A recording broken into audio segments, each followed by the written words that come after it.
You know that counseling really sucks. Why do I need to manage anger? Damn, I only did what any normal guy would do. I mean, it could have been a lot worse. Of course, a few people got hurt, but they deserved it. Because of them, my life got out of control, and now there's two. So what's the problem? Hi everyone. My name is Hank Wilson, and I have anger issues. This group counseling was a court requirement. I am 35 years old. I am married at the moment. I have 3 children, 2 boys and a girl, and I love them to death. Jeff, who was appointed as a group consultant, asked me, "Why did the court make you come here today, Hank?" Well, Jeff, it's a long story. Well, Hank, we're all here for another 3 hours. Your story will take as long as you need, Jeff said. I cleared my throat and started telling my story. I won't go into details about how I met my wife, but I will tell you that her name is Amanda, and at one time I thought she was the most beautiful woman in the world. It all started because I went to a bachelor party. My brother was getting married, and we sent him off with a bang. After all, it was my little brother. I told Amanda every little thing about it. I didn't want anything to come back to me. The party was amazing. It started around 3 p.m. on Saturday and ended Sunday at 7 p.m. It only ended when the police came into the room because of the noise. I talked to Amanda at least 12 times during the party. My brother got married, and they went on a honeymoon. It's been about 3 months since the party, and life has returned to normal. At least that's what I thought. I came home from work, went to the bathroom, and took a long shower. I'm a fisherman by profession, but I like working at the docks. We hang out, talk nonsense, and work. I was just getting out of the shower, and everything went dark. It's like I was hit by a truck. But how the hell did it get into my bathroom? I tried to get up, but for some reason I couldn't move. I looked around and everything was blurry. All I could make out were the 2 figures in front of me. When my eyes focused, my wife and her sister were standing in front of me. "So you cheated on me," Amanda said. "What the hell is wrong with you?"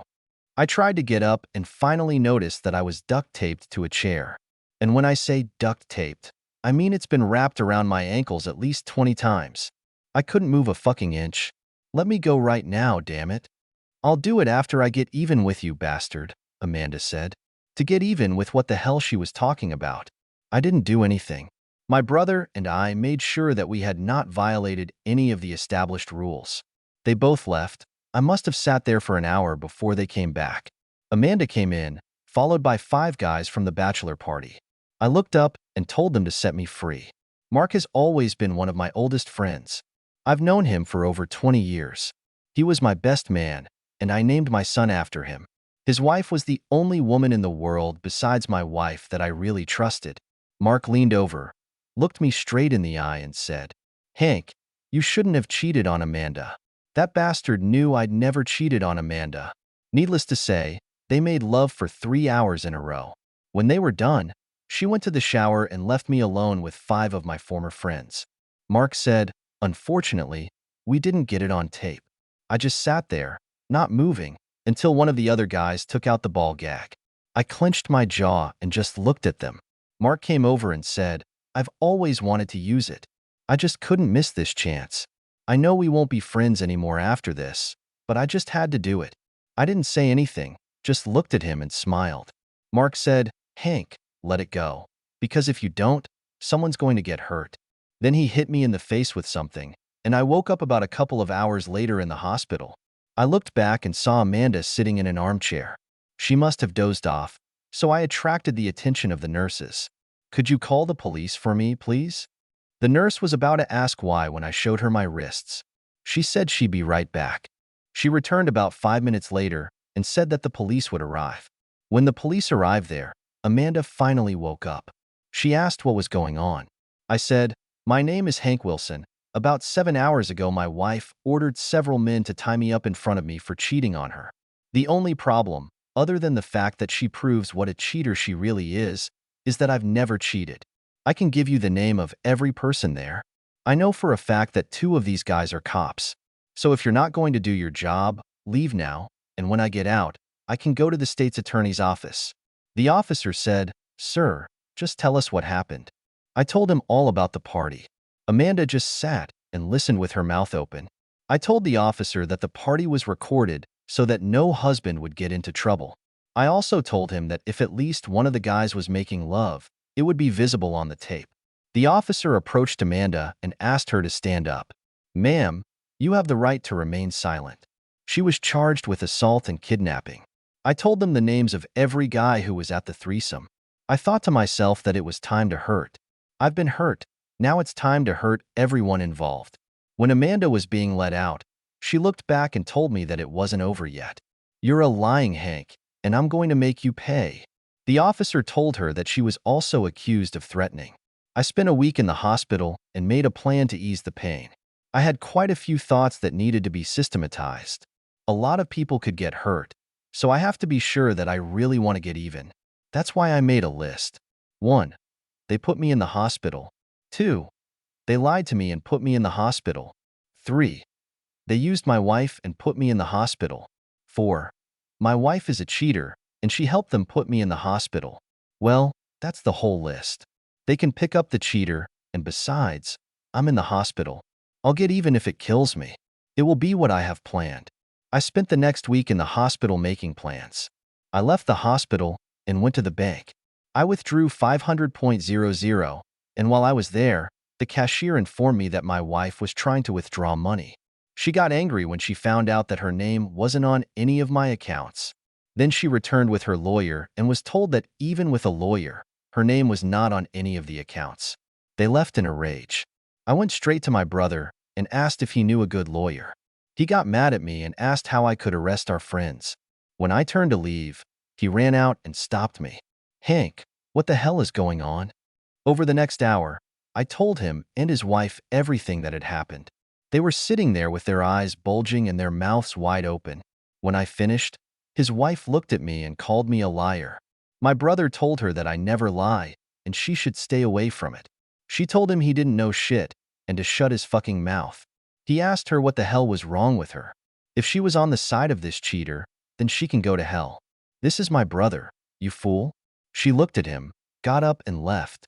She went into their bedroom, took her purse and told him she was leaving. My brother looked into her eyes and told her to let him clarify something for her. "If you get involved in this and you're not on my brother's side, then let me know. We can annul this marriage.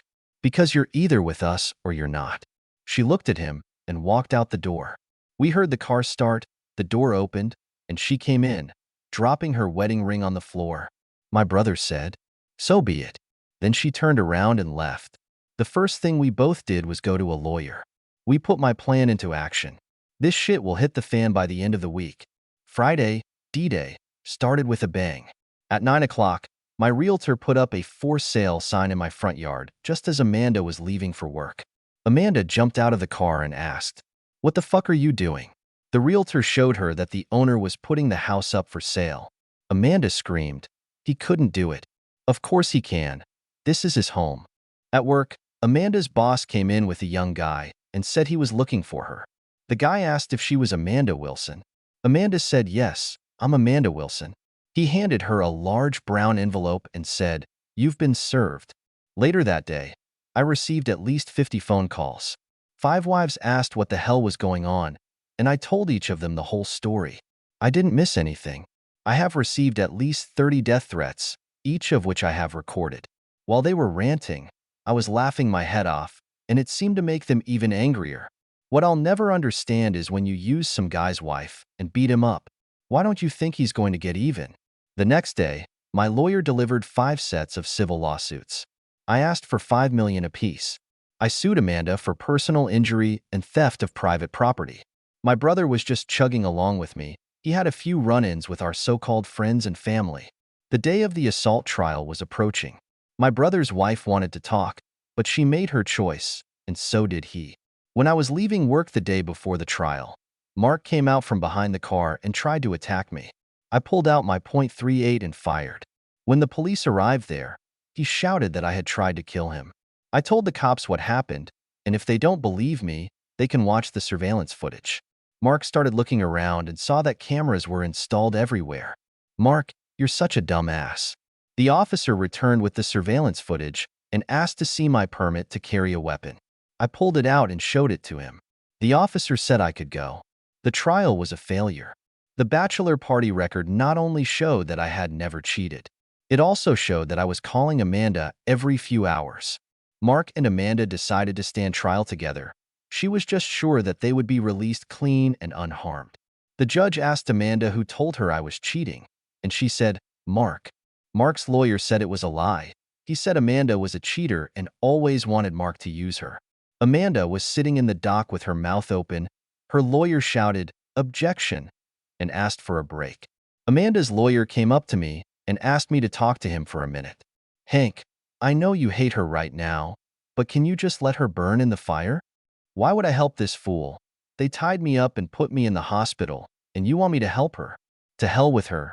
I could have died, so let her fry, I said, leaving. Amanda asked if she could talk to me for a second. Hank, I'm sorry. I know I screwed up. I was just so angry. I never thought he could set me up. Come on, Hank. You know I have a bad temper. Hank, I know you still love me. Somewhere deep down, you love me. So please put aside your pride and please help me. Amanda, you hurt me. I mean, you really hurt me. But still, I'm going to go against my better judgment and ask the district attorney to be gentle with you, I said. Leaving to chat with the district attorney, I smiled, walked up to the district attorney and leaned into his ear. Fry this fool, please. I looked at her and gave her a thumbs up. I helped her the same way she helped me when I was tied up and beaten, and now you need my fucking help. Amanda was sentenced to 8 years in prison. Mark was sentenced to 25 years in prison. When the other guys found out about the prison terms, they all wanted to make deals. Mark's wife Karen came up to me after he was sentenced. Hank, I know he hurt you and ruined your marriage, but did you have to do this to us? Karen, I know how much it hurts you, but they tied me up. Your husband hit me so hard that I had to stay in the hospital for a week. They and Amanda left me sitting there bleeding. I did what needed to be done. I wanted to kill them all. At least you have something to look forward to. One day he will come out and he will be able to move on. But I lost my wife, my friends, and some of my family. So who suffered more? I turned and walked away. You might think that's where the story ends, but that's not the case. That's why I go to anger management classes. While Mark was in jail waiting to be sent to state prison to serve time, I was arrested for drunk driving. I punched him in the face when we were in the break room. I hit him with a metal tray. I appeared before a judge, who fined me $50 and forced me to serve an additional term. Later on, I managed to get even with all these bastards. 2 of them were attacked during a bar fight. While the cops were on their way, someone happened to have a taser. They both got over 1,000 volts on nuts. The last 2 were beaten by 4 guys in masks. It's funny, but at that time I was visiting my cousin in Texas. So now I'm sitting here talking nonsense to you guys because the judge thinks I have anger issues. They all sat there for a minute, and then they started clapping. I couldn't figure out what was going on. Jeff stood up and said, Hank, you need to learn to go with the flow and not take revenge. Then he looked at me and shook my hand. Hank, you don't have to worry about losing money in a divorce. Mark and the others are in jail. What more could you want? Jeff said. Not a damn thing, I said. Not a single damn thing. During further discussion, I found out that these jerks still got off lightly. The guy who scared me the most was a doctor. All of them had served at least 5 years, and as part of their parole, they had to come to this class for anger management classes. I assumed that the judge tried to explain something to me by directing me to these classes. My brother's wife has returned home and is doing everything to get him to forgive her. Amanda was her best friend, so I told my brother to at least try. I made it clear to him that she chose our side because she could have told Amanda about what we had planned, but she didn't.